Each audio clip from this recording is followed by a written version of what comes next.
प्रश्नावली 3.2 का अब हम प्रश्न 5वां सॉल्व करेंगे यहाँ पर।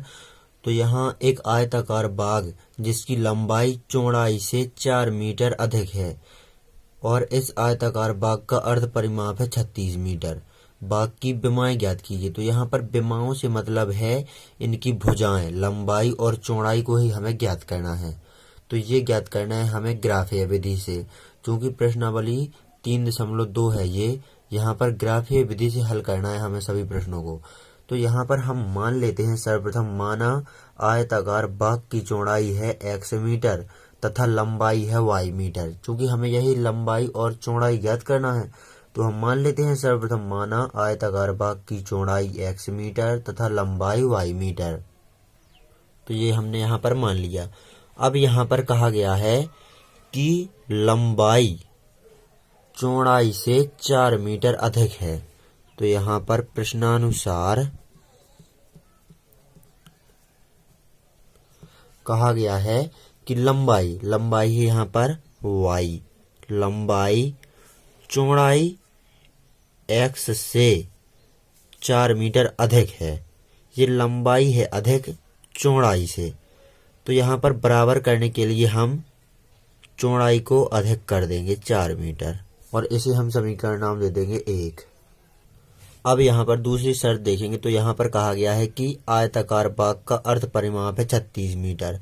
तो पहले तो हमें आयत का परिमाप का फॉर्मूला पता होना चाहिए, फिर हमें अर्ध परिमाप का फॉर्मूला पता होना चाहिए, क्योंकि यहाँ पर अर्ध परिमाप कहा गया है। तो पहले हम आयत का परिमाप का फॉर्मूला देख लेते हैं। तो आयत का परिमाप का फॉर्मूला होता है इस प्रकार का कि 2 गुणे लंबाई धन चौड़ाई। लेकिन आयत का अर्ध परिमाप का फॉर्मूला हो जाएगा इस प्रकार की, परिमाप के फॉर्मूले में हम 2 का भाग दे देंगे तो इस 2 से ये 2 कैंसिल हो जाएगा। तो आयत का अर्ध परिमाप का फॉर्मूला हो जाएगा लंबाई धन चौड़ाई। ये हो जाएगा आयत का अर्ध परिमाप का फॉर्मूला। तो यहाँ पर पुनः प्रश्न अनुसार आयत का अर्ध परिमाप बराबर 36 मीटर। ये हम यहाँ पर नीचे लिख लेते हैं पहले। तो ये हमने लिख लिया, आयत का अर्ध परिमाप बराबर 36 मीटर। यानी चूंकि यहाँ पर आयताकार बाग है तो ये आयत ही है, तो यहाँ पर हमने इस प्रकार लिख लिया। अब यहाँ पर कहा गया है कि इस तरफ हमें सूत्र लिख लेना है जो आयत का अर्ध परिमाप है इस तरफ। तो हमने आयत का अर्ध परिमाप का फॉर्मूला इस प्रकार निकाला था कि आयत का अर्ध परिमाप बराबर लंबाई धन चौड़ाई। तो यहाँ पर हम फॉर्मूला लिख लेते हैं लंबाई धन चौड़ाई और इस तरफ ये 36 ज्यों का त्यों। अब यहाँ पर हम देखेंगे तो हमने माना हुआ है लंबाई माना हुआ है y मीटर और चौड़ाई माना हुआ है हमने x मीटर। तो y प्लस x बराबर 36 हो जाएगा यहाँ पर। अब यहाँ पर हम पक्षांतरण कर देंगे इस x का उस तरफ, चूंकि हमें इस प्रश्न को ग्राफीय विधि से हल करना है। तो y बराबर यहाँ पर आ जाएगा 36 माइनस x। ये प्लस का x बराबर किस तरफ आ जाएगा तो माइनस x हो जाएगा। इसे हम समीकरण 2 नाम दे देंगे। अब हम यहाँ पर समीकरण 1 को और समीकरण 2 को लेकर के 2 टेबलें बनाएंगे। तो हम समीकरण 1 को हम इस तरफ लिख लेंगे, बीच में लाइन खींच देंगे, और समीकरण 2 को हम इस तरफ लिख लेंगे। तो ये लिख लिया हमने समीकरण 1 और ये लिख लिया हमने समीकरण 2। अब हम यहाँ पर नीचे टेबलें बनाते हैं।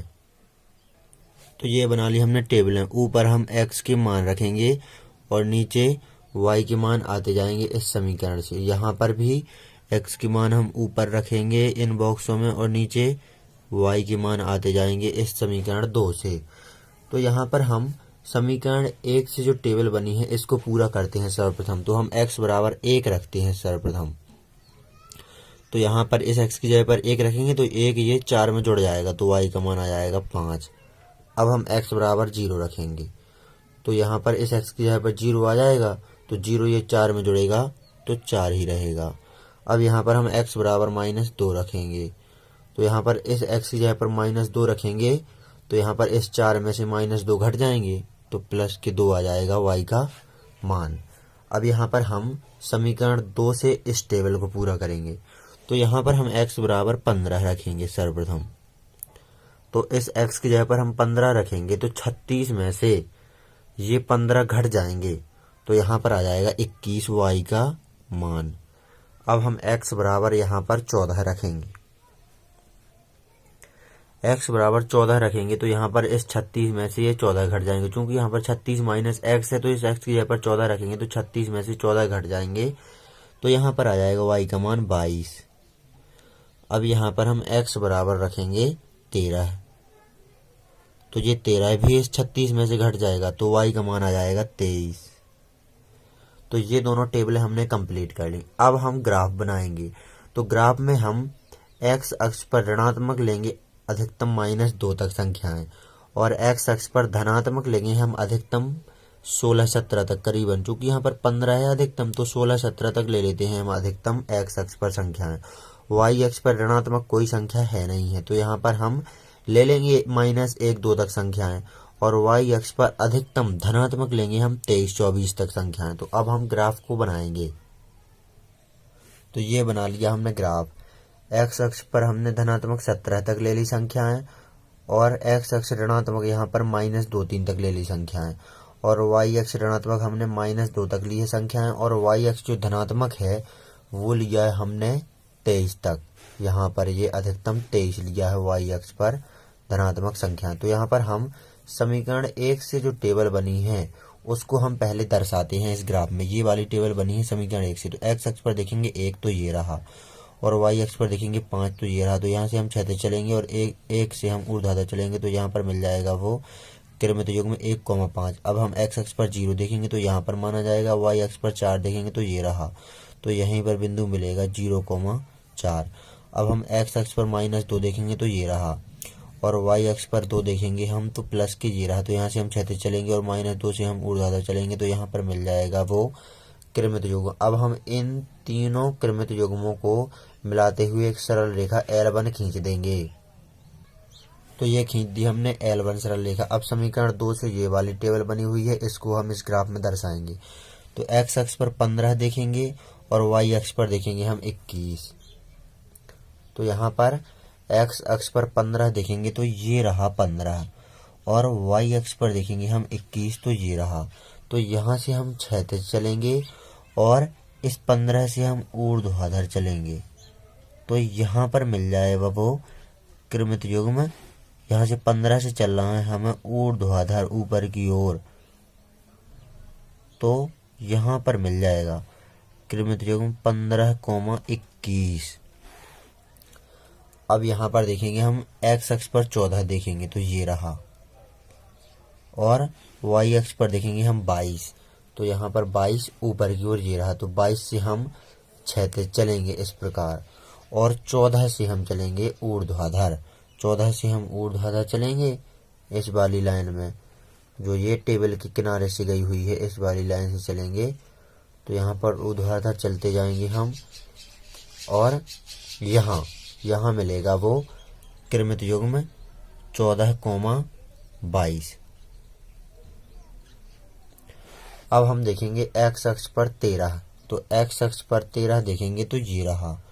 तो यहाँ से हम ऊपर की ओर चलेंगे ऊर्ध्वाधर, इस टेबल की इस वाली लाइन से होते हुए ऊर्ध्वाधर चलेंगे, और y अक्ष पर देखेंगे हम 23। तो y अक्ष पर 23 ये रहा।